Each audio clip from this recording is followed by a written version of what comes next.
All right.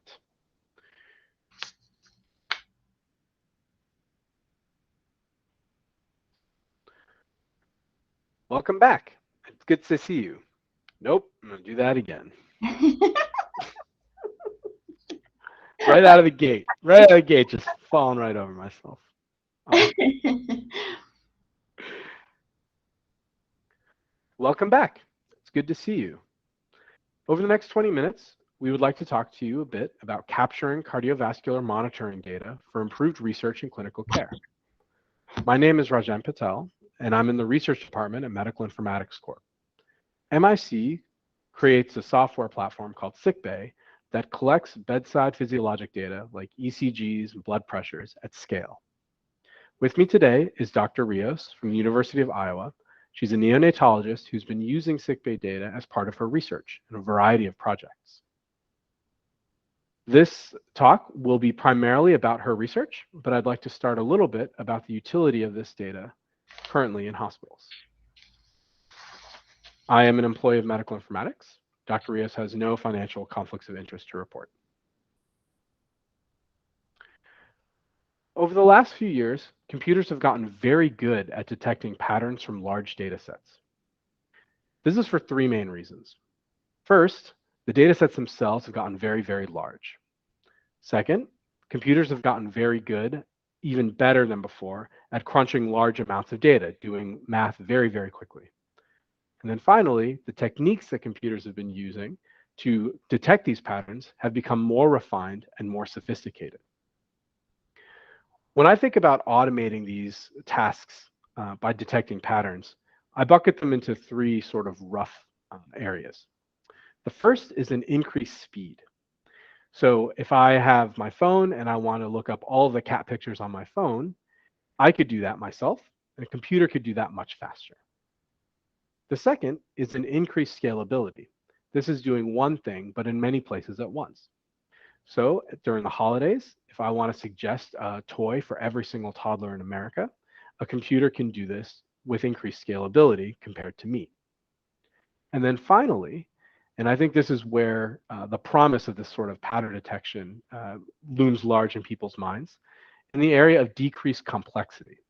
So let's say I had every stock price of every blue chip stock, going back the last 15 years, and I fed it into a computer to detect patterns, seasonality, things like that, and I asked, what stock should I buy tomorrow?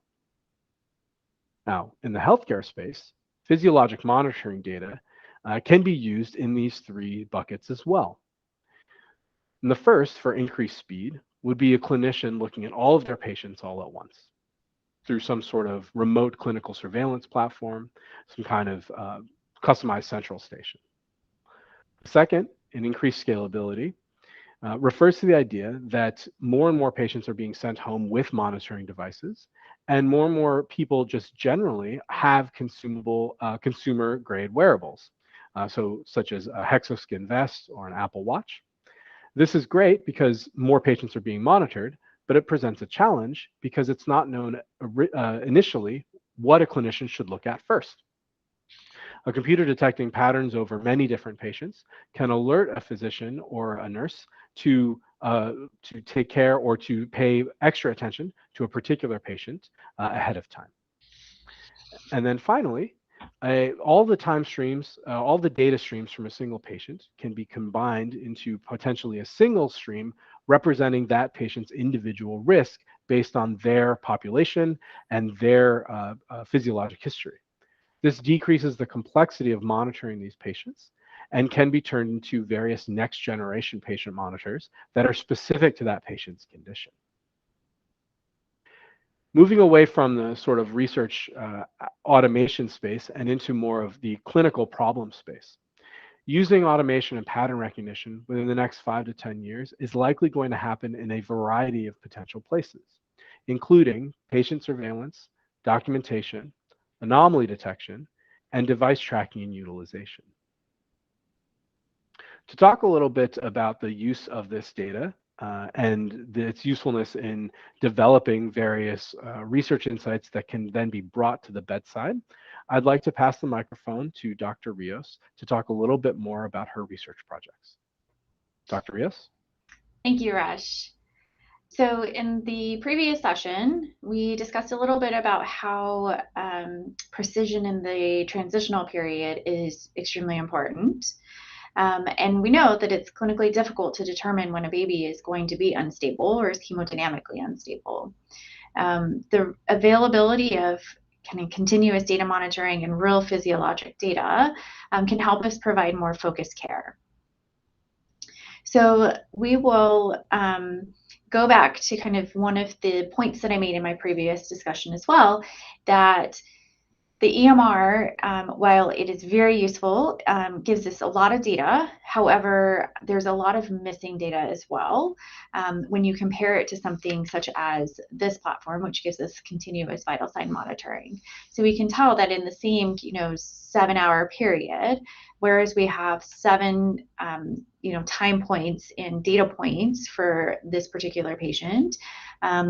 When we're looking at the continuous vital sign data collection, we see that there's lots of different effects and changes that are going on that are not really captured well on the EMR. So some of the things that we have looked into, I'm going to get into with just a few of our current, ongoing, and previous research projects. The first project that we'll talk about is one of the ongoing ones, and it's one that's near and dear to my heart, which is evaluating outcomes and trying to improve outcomes for extremely low birth weight infants. So currently we are enrolling patients who are born at less than or equal to 1,000 grams, and we are collecting traditional monitoring and non-traditional monitoring modalities on each patient. So what does that mean? Well, every patient is hooked up to our normal monitors. Additionally, we're adding near-infrared spectroscopy, non-invasive cardiac output monitoring, and one extra EKG lead to get a little bit more information about the heart rate variability. That is all of our continuous monitoring. Our discrete monitoring, one of the things that we're doing is targeted neonatal echocardiography. With the time stamping from all of the other traditional monitoring modalities that is collected in the SickBay platform, we're able to add in the discrete monitoring modalities into kind of the bin that's in the middle of the picture that allows us to collect all of that data, spit it out into kind of our computer platform where we can do some mathematical analysis that'll allow us to construct some algorithms that'll give us the ability to identify patients who are at increased risk of all of these outcomes that are listed on the right-hand side. So right about the brain with bleeding or PBL, the kidneys, and the gut. Prospectively, we'll evaluate these algorithms once we've created them in order to verify that yes, they do actually predict what we expect them to predict. And once we're done with that part of the project, we'll be able to use these statistics in real time at the bedside, alerting clinicians to the increased risk of each patient that's under their care of experiencing one or more than one of the listed outcomes. The next project is something that we've kind of completed. So we were looking and interested. This is somewhat associated with the first project where we're concerned about kidney and kidney injury. This is specifically looking at creatinine clearance for these patients in their initial hospitalization. So whereas we were worried just about ELBW infants in the previous study, this one is looking at all neonates. And we know that if a neonate is admitted to the NICU, that they're at increased risk of lots of things, including organ damage, such as kidney injury. So the SickBay platform allowed us to utilize the information on over 4,000, almost 5,000 NICU patients who had creatinine labs. So one of the discrete variables that we're able to collect very easily into the platform is labs, in addition to medications, et cetera. And so what we had was over 78,000 creatinine levels that were measured in each of these patients. And you can see that the gestational age, the birth weight and gestational age was a very significant range. So from 22 to 27 weeks in group 1, all the way up to about 37 to 42 weeks in group 4. And that there's a distinct difference in the creatinine clearance from group 1 to group 4, additionally in group 2 and 3 as well. So what we were able to do with the amount of creatinine levels that we had and the mathematical analysis that we performed was make a model of creatinine clearance for each individual patient. And this is just a depiction of one of those models in one patient from group 1, so a 22 to 27 week infant. So we can see that the patient started off with a creatinine level of about 1.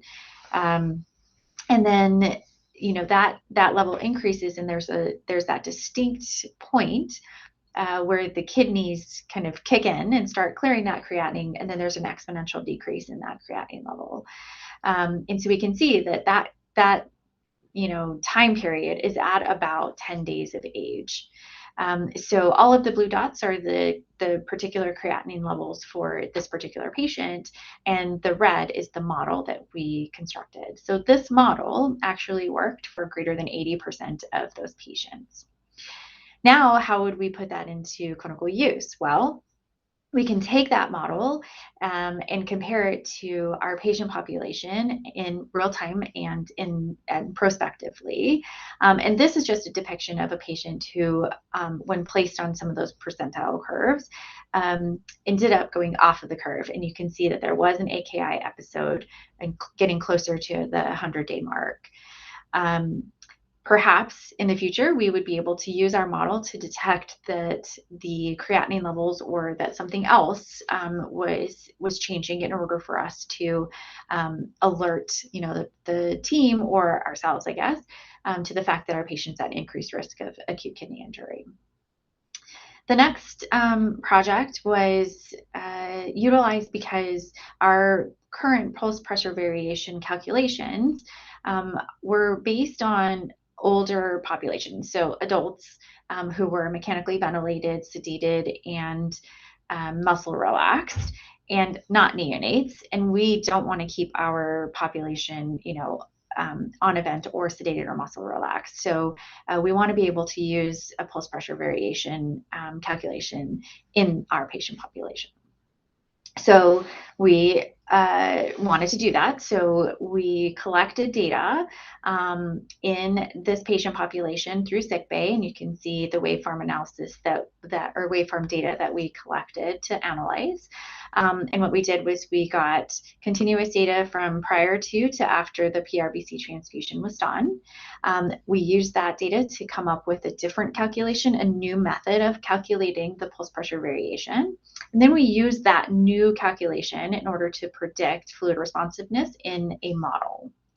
So this is just a depiction of our study cohort where we had over 300 patients initially identified and had to decrease the population based on whether they had a transfusion with an arterial line in place. And we also, to make it as clean as possible, took out those with vasoactive medications. So we ended up with 169 transfusions in 74 different patients. So if you can just think for a moment about going back and collecting all the vital sign data from the EMR on each of those patients for that 2 to 4 hour transfusion period, that is a lot of data to collect. So we were able to actually collect that just in the background continuously and help us with our computing of our model. So what we found in the next slide was that we were able to predict fluid responsiveness in these patients after about 30 minutes of the transfusion time. So it's important to note that just with the availability of all of that continuous monitoring data, we can actually specify down to that 30 to 60 minute time frame, which we found to be the most predictive of that. If we only had the data from every hour or so, we just wouldn't have that precision.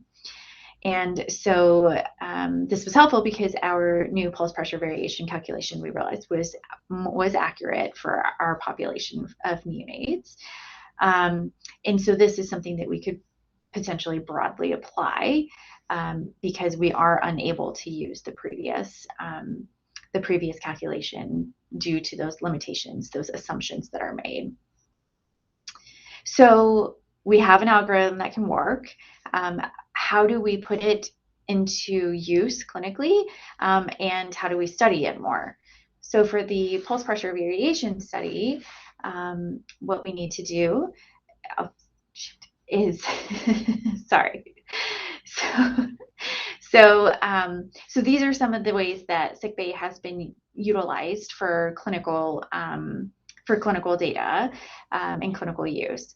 And so on the left pane, you can see that there's some alerts that are available for a patient population. In the middle pane, it is a group of patients who are being observed by this one particular clinician who decided this is that patient panel. And then on the right side, when necessary, you can look more specifically into the actual vital signs of one particular patient.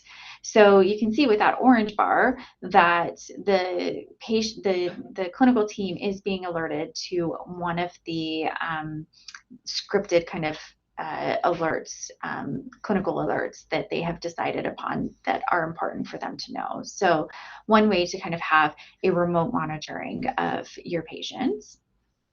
Next is a way in one of the other studies that was kind of the preliminary data for the current ongoing study in ELBW infants, we were able to predict clinical deterioration or actually cardiac arrest in single ventricle patients up to about 6 hours prior to that event actually happening. And this is a depiction of, alerting the primary team that the risk index, or that patient's risk of experiencing cardiac arrest has increased significantly. So you can see it's 14.6. And then that team is being alerted to an impending arrest on their Volt phone. And so another way that we're interested in brain outcomes and neurodevelopmental outcomes in our neonates, and cerebral autoregulation is something that we've had a lot of difficulty really being able to wrap our brains around. And so this is one way that one of the institutions that utilizes sickbay is able to, in real time, evaluate cerebral autoregulation. So, facets of a patient population that are important to you are able to be more well delineated using kind of this continuous vital sign monitoring. So next steps for the pulse pressure variation algorithm are to reproduce findings at another site. We are actually working on that here at University of Iowa as well. We'll be prospectively analyzing the changes in the pulse pressure variation calculation and the model, and comparing that to echocardiographic changes as well. And ultimately, we want to put it into clinical practice. So using the sickbay platform, we can connect that to the EMR. And some institutions that actually have the sickbay platform already have a very easy connection in Epic. And so we can put that in the EMR and then also on the patient monitor so that they'll be able to be alerted when a patient is, fluid responsive or potentially dehydrated and needing some volume resuscitation. So other things that we just want to mention really quickly, feel free to contact one or both of us if there's some questions about some of the collaboration that's possible and any of the research projects that I mentioned as well. And I'll hand it back to Raj to talk more about the others. Thank you, Dr. Rios. At MIC, we're very happy to support researchers like Dr. Rios by collecting data from physiologic monitors at scale and making it available to researchers to make subsets, to make tags, and to develop new algorithms on top of. Please get in touch with us if you're interested in various features and applications of sickbay. If you would like to join some of the multi-site studies, we have a federated research network that you might want to learn more about. And we also have some potential funding to support deployment and standing up sick bay at your institution. Thank you very much for your time. Have a great rest of your day. Thank you.